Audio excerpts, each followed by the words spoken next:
another Nostalgia Critic video for me to react to where he reviews something else.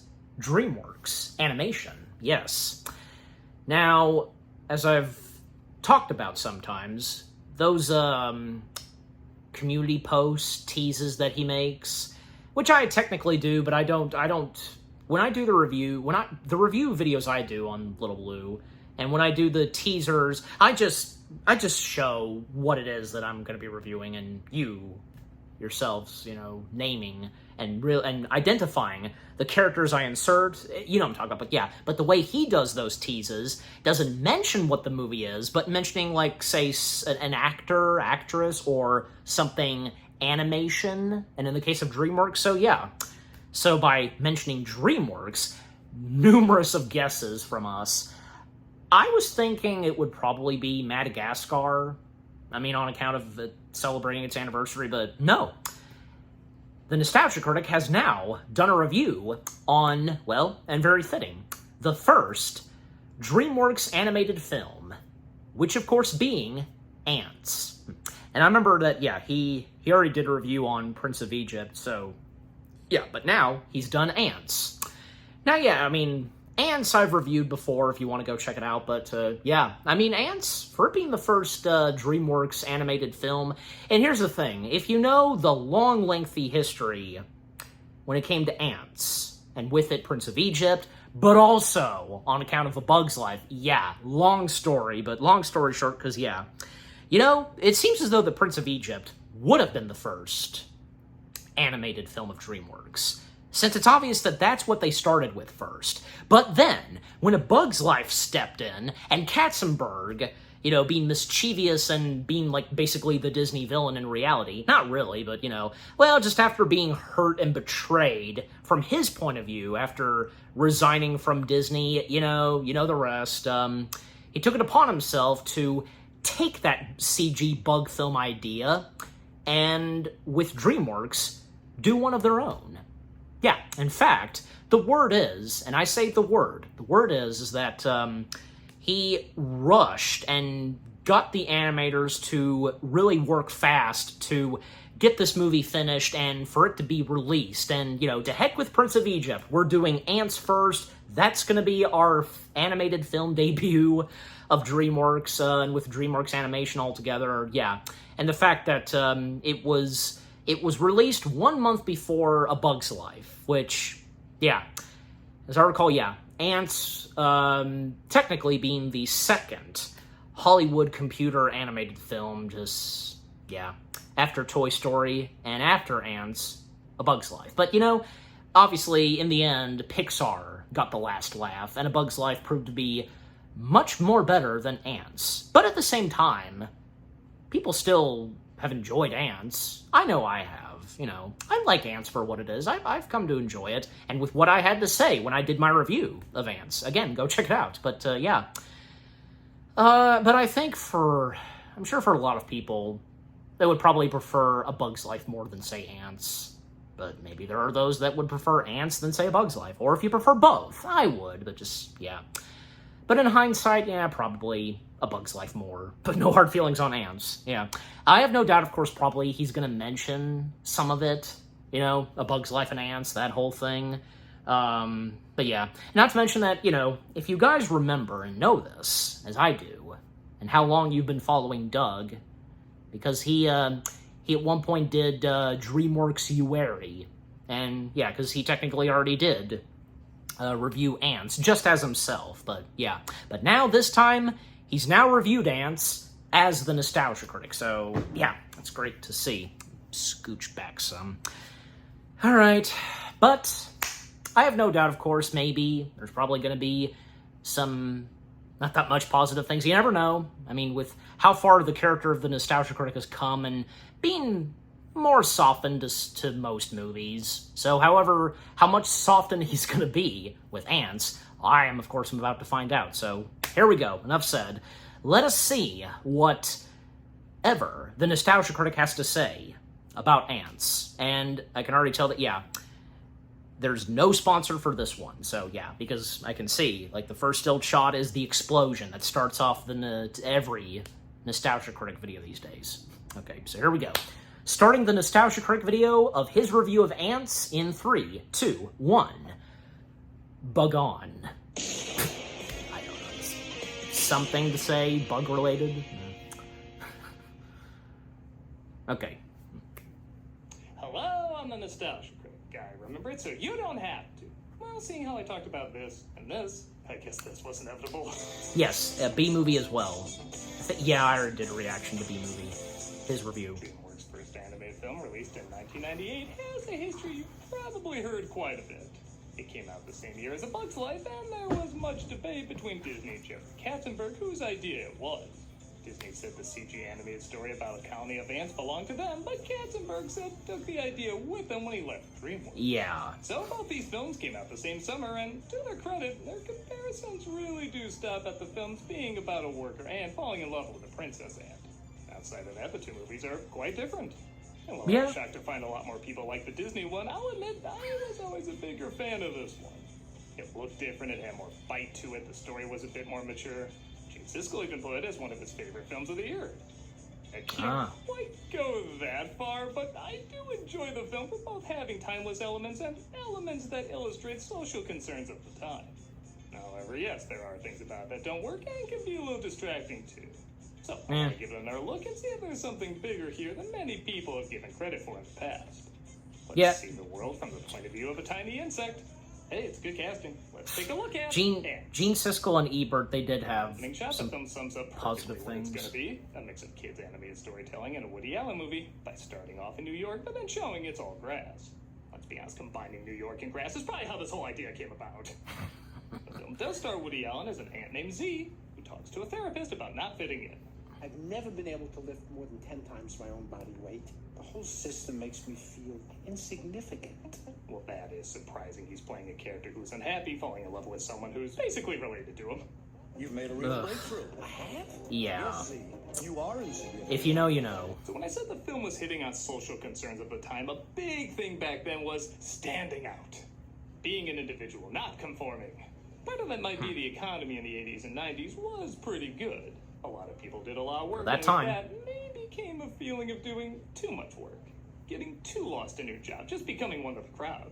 The 90s slacker is a common rebellious archetype, someone who doesn't want the 9-to-5 job and just wants to be unique. These are factors that have been in a lot of stories for a lot of years, but from the late 80s to the late 90s, they really rode the idea that being comfortable and like everyone else doesn't always equal happiness. Not to mention there's also people out there who might take advantage of their hard work but not respect it, or maybe even feel like they don't need it. A colony of ants makes sense for this as they literally assign them worker or soldier roles at birth and everything is about serving the colony. Again, these weren't new ideas necessarily, but it was right smack in the middle of when this was becoming really popular, particularly in entertainment. I love the music and score, especially this piece. By Harry Grayson Williams and John Powell, I also think is very underrated. The main theme sounds like a chaotic hi-ho, but on speed. The background, the ant city, interesting style. The visual mindset of this hi-ho. Why? I'm so meaningless, I'm invisible. Now you're getting it. Z has a worker friend named Azteca, played by Jennifer Lopez, and a soldier friend named Weaver, played by Sylvester Stallone. Yeah, have you ever noticed the casting in this is random? You guys are all Well, as if any other movie has a random The imagery of ants cast. forming structures is fun. Like turning themselves into a giant wrecking ball, even if some of the jokes might be a little too obvious. Yes, I understand. I dropped the ball. Ain't half bad. Ain't half good either. You can't help it. It's your nature. General Mandible, played by Gene Hackman, dreams of building Rest a in better peace. colony with only soldiers and no workers. But he plans to get the best out of what he's got with his new colonel named Cutter, played by Christopher Walken. Now, of all the strange casting choices for this movie, guess which one stands out the most? Strong colony, sir. Colony We could be proud of. Don't we need the Queen's approval to declare war? Perhaps we should use a better mouthpiece for this job, like my cousin, Colonel Angus. Create his own new colony, the general says termites are invading on their land, so they'll have to send the soldiers most loyal to the Queen, played by Anne Bancroft. If the termite shot Isn't it awesome we have Gene Hackman and Christopher Walken sharing chemistry in a movie?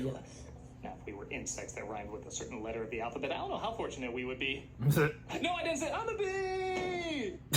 Joe's betrothed to Princess Paula, played by Sharon Stone, despite the fact that they've never had a conversation. You know, Sharon Stone and Gene Hackman, they were in another movie before this, Quick and the Dead. No, when marketing realizes they have to make toys out of us, that's gonna be a rough day. I'd love to get my hands on You're the those. one who has to continue my work. I've seen them. It's not all that bad being princesses. I never really got why in this or Bug's Life one random ant is chosen to be the next future queen, though, to this film's credit, the randomness is almost part of the joke. And yeah, the trope of the restless, unhappy princess was already played out at this point, but some of these ant jokes still work okay. Don't you want your 85th beer? I have a thing about drinking from the anus of another creature. Better than B-movie. I've known you for a long time. Is he going to point out that there's a bit of foul language in 2 this? seconds after me. You sure Stallone isn't supposed to play the tick? The trope next to him, played by John Mahoney, says there's a better place John for this, Mahoney. Insectopia. The streets are paved with food. Man, John Mahoney was in quite a handful of animation materials The eyes are at getting that too big, you've time. gone too far. If they start looking Japanese-ish, you've really gone too far. No one's gonna recognize There was this, The Iron Giant, Get out on then the town before she marries, Atlantis, deciding they Kronk's don't New want Groove, workers may I go being, on? You guessed it, Z. Youch! Yeah, youch! Youch! Youch. Yeah, this movie tries to turn you into a thing. It never became a thing. I'm sort of making it up. Really? You know, why does everybody have to dance the same way? Hammering in the Be Unique message, they decided to dance differently from the rest of the ants, but ironically parody Pulp Fiction like everybody was doing at the time. It's a joke at this Yeah, doing. true. Watch your step, worker. You watch yours, buddy. That's okay. I'm going to let him off this time. Aunt Kafka's in town. Aren't you even gonna defend yourself? Get back in place. What if he doesn't want to? She teaches him to stand up for himself, which causes a brawl. It's only here he discovers her true identity. You're a princess. When can I see you again? Let me think. Now, Trey. What many women wish they said to Woody Allen. Z is determined to see her again, so he has to switch places with Weaver, who's gonna pass by her during a royal review. You can get in trouble just for listening to someone talking about impersonating a soldier. Funny joke, but weird rule. Yeah. Weaver agrees, and Z enters the lineup, but ironically Weird gets lost rules in the the crowd. ant colony has. Follow, you must encourage the troops. Wait. How many aren't supposed to make it back? Most of them. I guess it's worth a hand wave. Because I just came for the speech. Don't worry, kid. I'll watch out for you. Z befriends another soldier named Barbados, played by Danny Glover. Yep. Who slowly helps him Barbados. realize he's about to go into war. I heard Z calling him Barbados. This is one of the things I like the most about this movie. The scale is really impressive. Yeah. In Bug's Life, they're all roughly the same size, but here, termites, bees, Some of them. mantis, they're all the scale they would naturally be to an ant, which makes the world a lot more intimidating. Yep. You saved my life. Don't get all sappy about it. I also really like Danny Glover's brief, but still very effective performance. You buy this guy would befriend Z very quickly and take pity on him, and the scene where Z has to say goodbye to his talking, disembodied head. Am I hurt bad? You got You know, some for strong kids. color in your cheeks. That is really dark, really funny, and really touching all at the same time. Don't make my I did a YouTube poop of A Bug's Life and Antz. I did that joke. yourself. His head. Only regret is the exact stuff you think I regret. Oh, God. Meanwhile, Weaver seems to hit it off with Z's coworker. As I was saying, I did a YouTube poop of A Bug's Life and Antz. And I did that. You know, for kids, playing a clip of Nostalgia Critic saying that. Wait, that's what animated Jennifer Lopez's legs look like? Imagine you're already imagining it before I finish. You know, I'm kind of glad Z's taking a breather. Z is What the do only one to men survive, look which more naturally puts at? him an audience with the royals. Boobs Haven't or I seen you legs? somewhere before? And both. Maybe, and then again, maybe not. I'm just genuinely And wondering. Then again, youch. There must be a Youch. warehouse of Youch t-shirts that never sold. When they find out he's a Touch. worker, they try to arrest him. In a funny bit, he hides behind Why a did wall it not and occur to convinces me her that he taking would her do hostage. some He's taking Woody her Allen hostage. No, I'm jokes? not. I mean, yes, I am. And even when he decides to go along with it, he's still not very good at it. Does it look like he's taking her hostage? Don't make me hurt her. Don't get the wrong idea, you're not my type, you're way too old for me. They get sucked down the trash and booted out of the hive, but when the guards try to save her, a kid with a magnifying glass intervenes. It's beautiful. It's a trap. It's only this time time I notice his teeth fall separately from the rest of his body. Like I said, this film has a bit more of an edge than Bug's Life. Yeah. When he recognizes the monolith Dun, the drunk soldier was dun. talking about, he decides to venture to Insectopia. Happen to have it on a very reliable source. or should I say a drunk raving source. But to be fair, that's how it was when I wrote this movie. What about, say, Watch me the play human Final Fantasy centipede? VII Rebirth every Friday on Twitch. We also got other content during the week, so come check us out. Alright. Again, no sponsors, so... yeah. Back to it. Word of Z's actions get to the rest of the colony, excited that they don't always have to do what they're told or stay in the roles that were assigned to them. I don't have to be here. We got a choice? The authorities don't want you to know about it, but we don't have to work on the tunnel anymore. It's the workers who control the means of production. Did you hear also that the Earth is round? Did you hear also there's an Earth? What's that soldier doing there? It appears he's holding hands, sir, with a worker. Next, they'll be doing same-sex marriages. Yeah, I gotta make a call. Even if some of the jokes might be a little too obvious. Hello? Hi, it's you 10 minutes from now. You make a joke just as bad. Got it. It's alright. The general That's tells the colony been a while to since we've seen him do abandon them, that. doesn't care, and wins them Call all his over future with a day self, off and a or big past celebration. self. You could be the guest of honor at the Megatunnel dedication ceremony. While I'm at it, there are no Epstein file. I gotta make another call to myself. Meanwhile, Bala finds she has no choice but to help Z find Insectopia, and at first they think they found it at a picnic.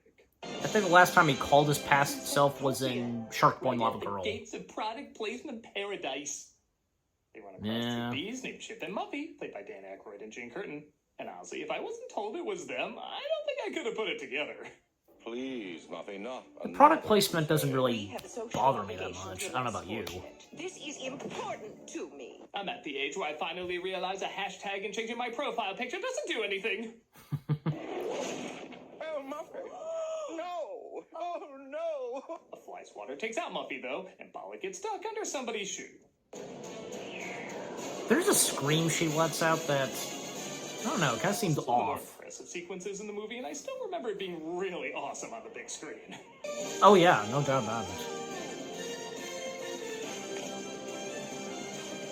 I know just hanging onto a shoe doesn't sound that exciting, but again, the scale and angles they use make it pretty damn adventurous. Even if it does take itself a little too seriously at times. That.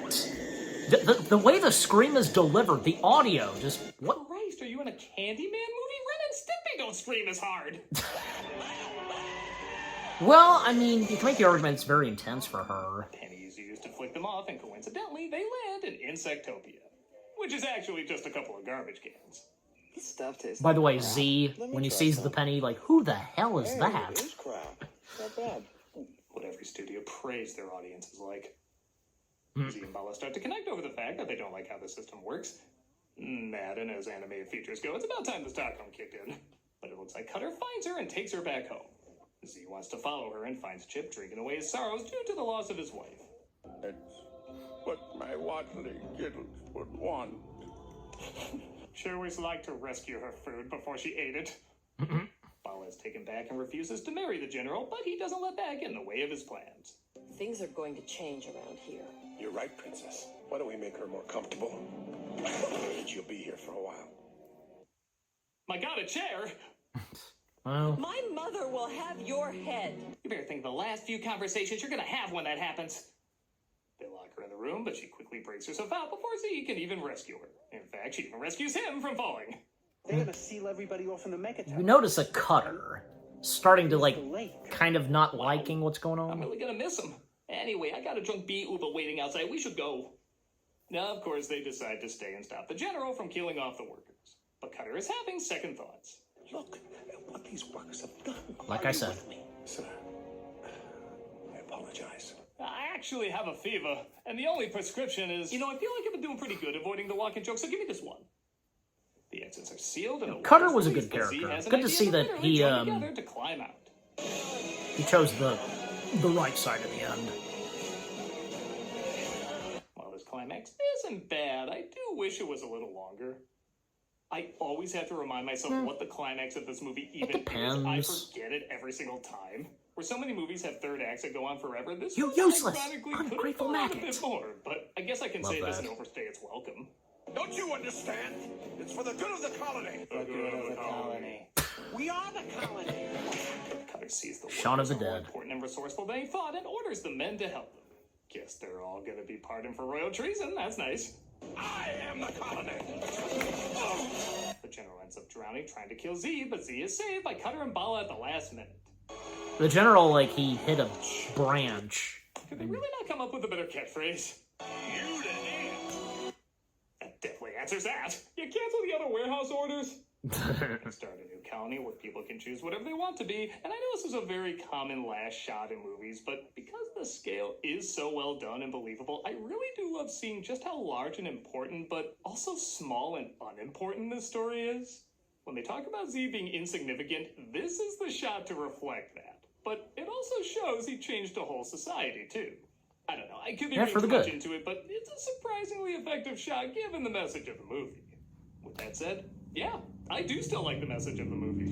Yeah, it's not bad. Is it the first film to do it? No. Is it the best? No. But it's very reflective of what audiences were responding to at that time.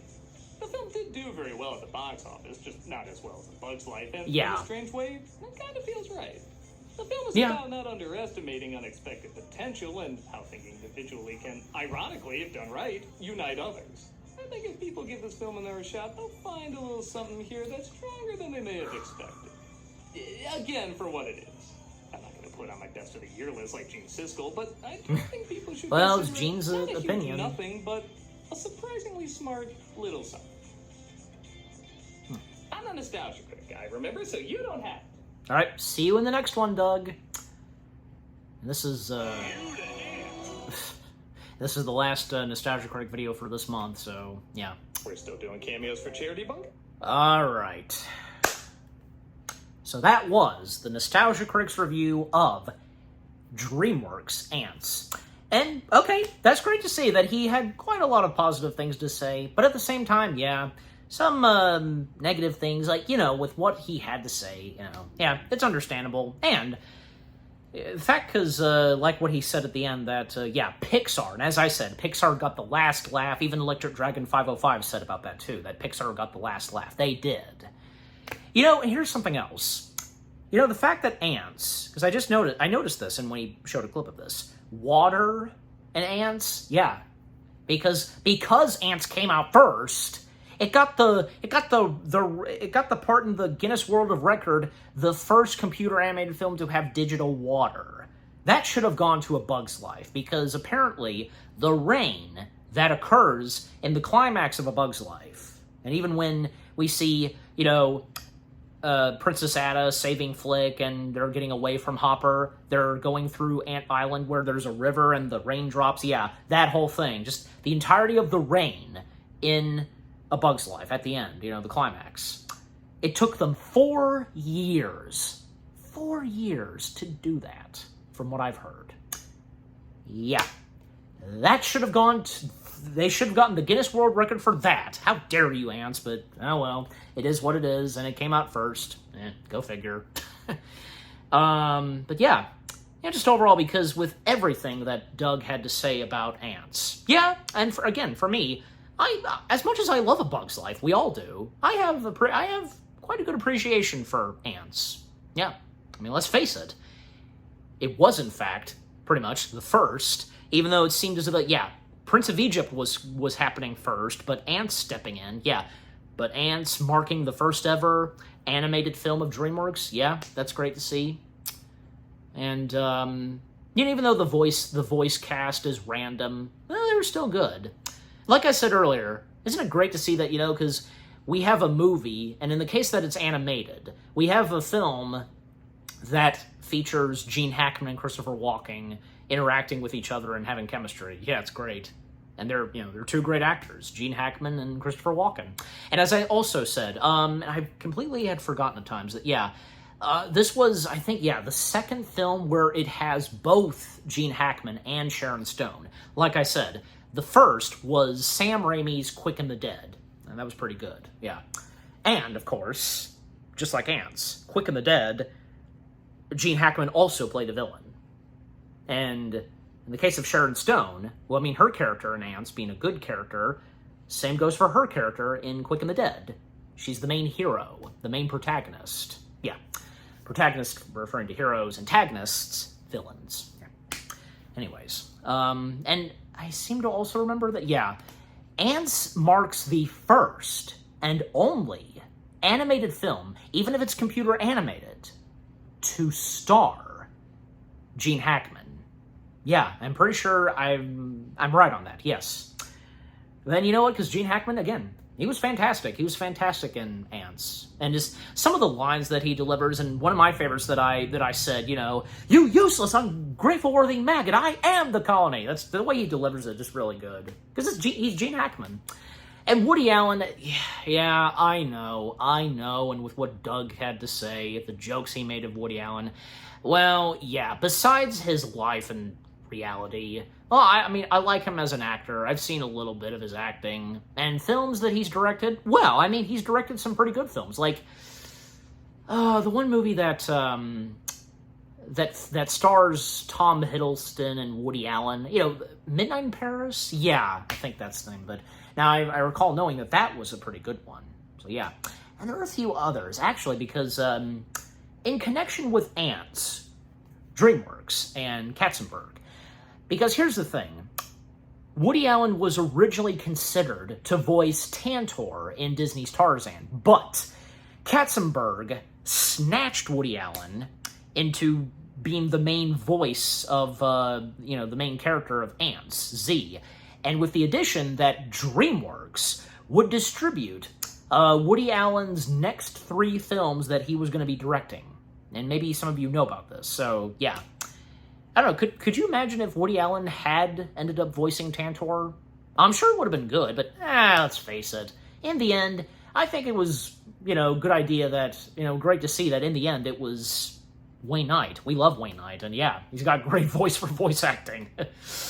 I mean, not to mention that 1999 was a big year for Wayne Knight, because there was that, and, well, voicing Al from Toy Story 2. Yeah. And doing a lot more voice acting in his acting career.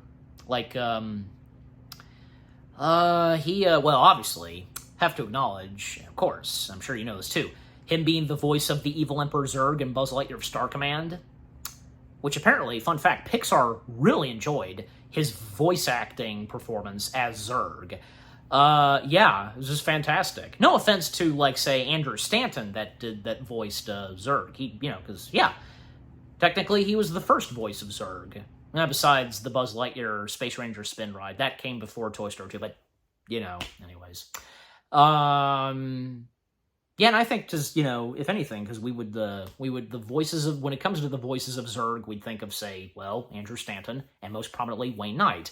But let's say on James Brolin. I mean, that's a bit different, but no, I mean, no, we like James Brolin as well. We love him. He's a great actor. He wasn't bad at all voicing Zurg, even though technically in Lightyear, Zurg ended up being an older Buzz Lightyear, a Buzz Lightyear who became evil. And technically, an evil Buzz Lightyear had already existed in the Buzz Lightyear Star Command show. What's the deal? That already existed. Even though evil Buzz Lightyear is in an alternate universe. I'm just saying, because it already existed. So I don't see the problem with that.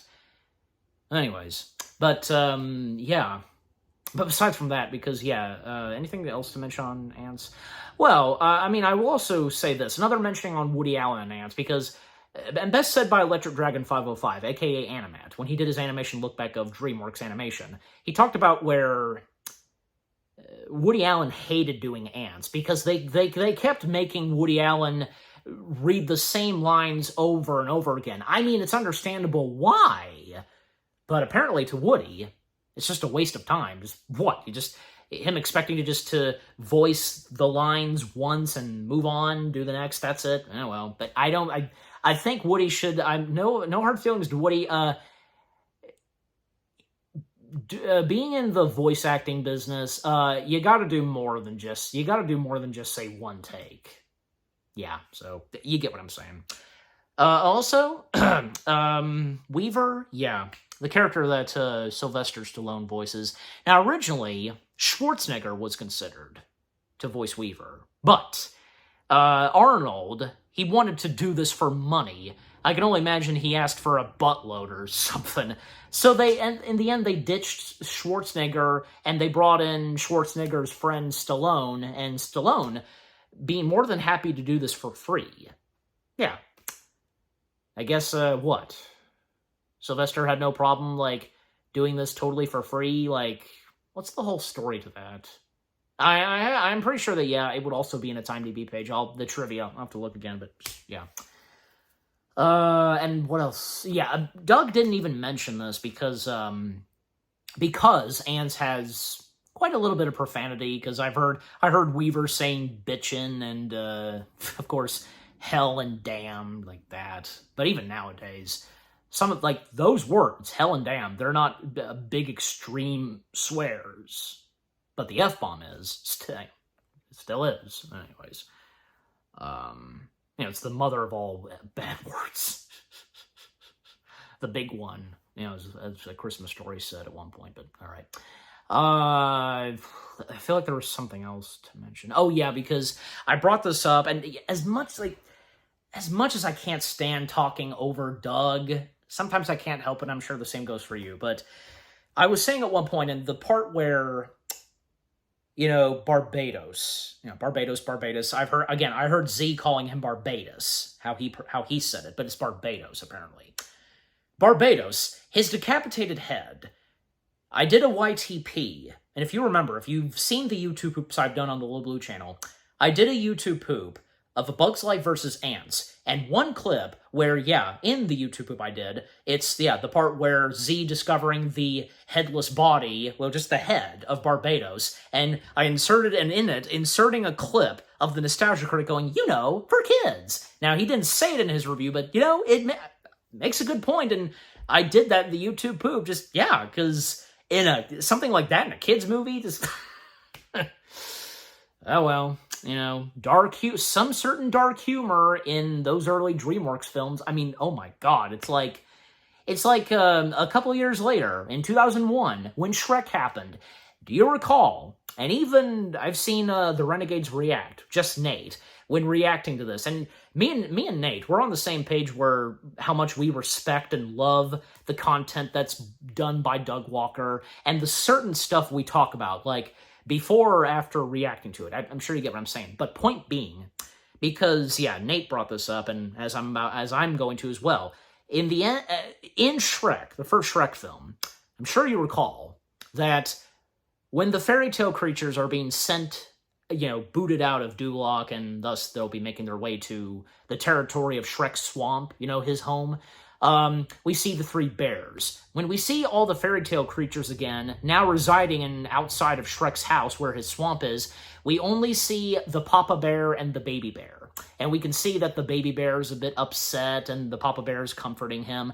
And where the heck is the Mama Bear? Well, very later on, and when we would at one point come back to Farquaad's castle in Duloc, and, in bed, I get, half naked. Yeah, he's completely naked and just staring at a picture. Oh, poor magic mirror. Just, yeah, because the picture of, the Princess Fiona. Well, we would see a rug of a bear wearing a pink bow. Yeah, that's another dark thing that had been in a DreamWorks film.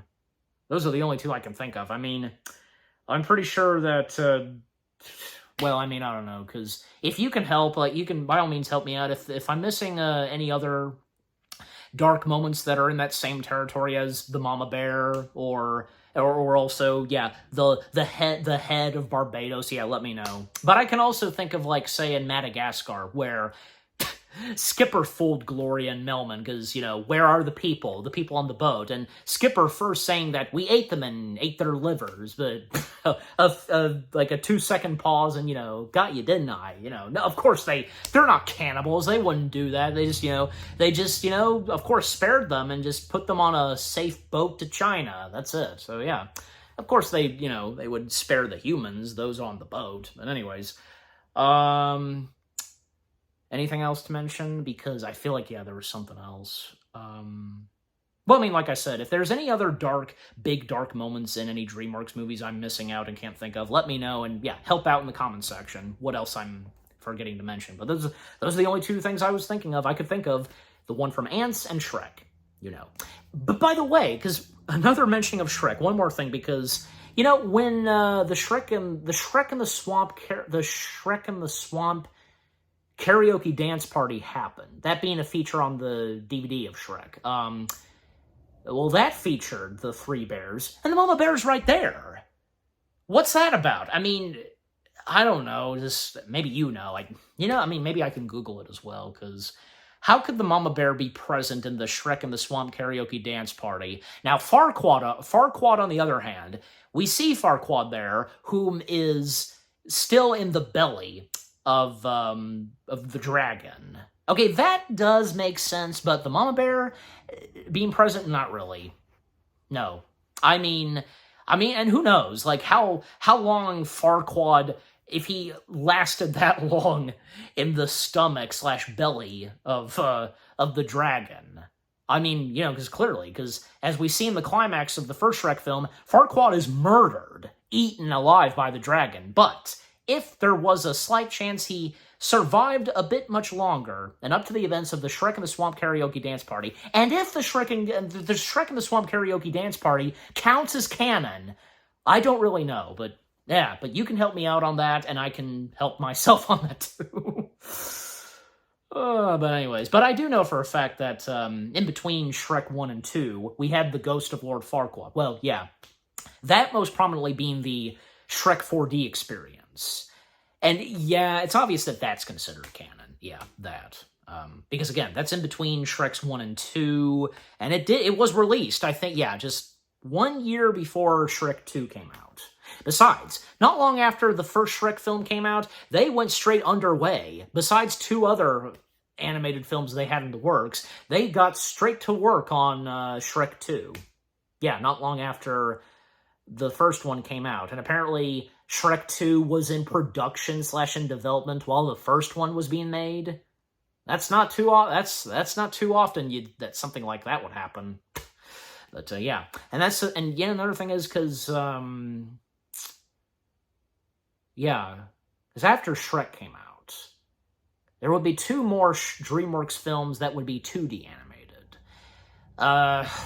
Spirited, I think, if I'm saying the title right, you know, the horses, that. And then after that, the grand finale, I guess you could say, of a DreamWorks 2D animated film, Sinbad, that one. Yeah. I heard about this, that one of the latest pieces of DreamWorks material, and if you know what I'm talking about, it actually, there's an Easter egg, an homage to Sinbad.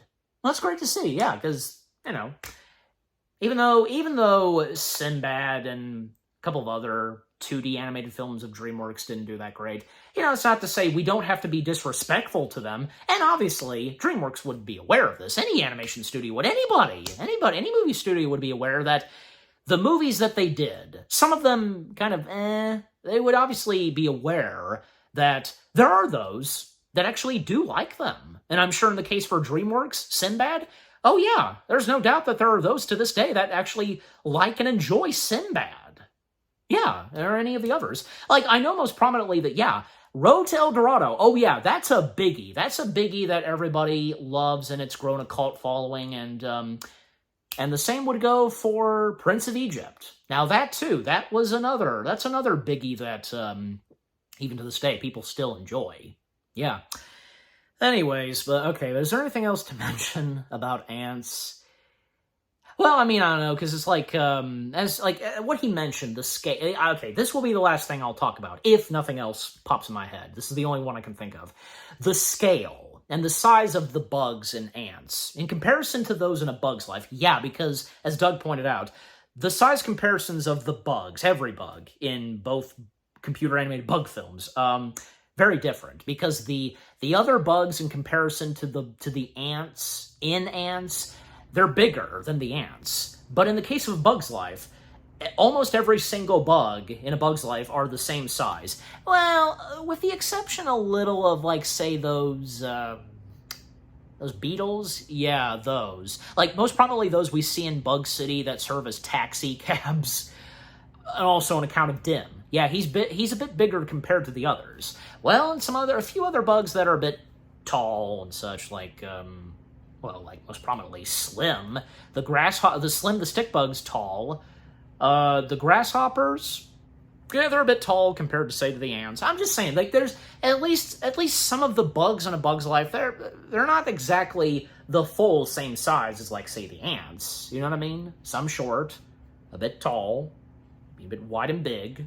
You know what I'm saying? Just, yeah. But in the case of ants, oh yeah, total different size comparisons. Like, most of the bugs compared to the ants, they're like giants to them. Like, you know, from the termites, the yellow jacket, well, you know, those that one of them being voiced by Dan Aykroyd, them, and a bunch of others. Just, yeah, you get my point. All right, but yeah, I think that's pretty much going to do it. And anything else? No, and I think it's for the best. All right, but anyways, and again, you know, these reaction videos also containing discussion, reaction/discussion videos. And the same goes for a bunch of other YouTube channels that do reaction videos. And in the case of Renegades React, as I mentioned earlier. Okay.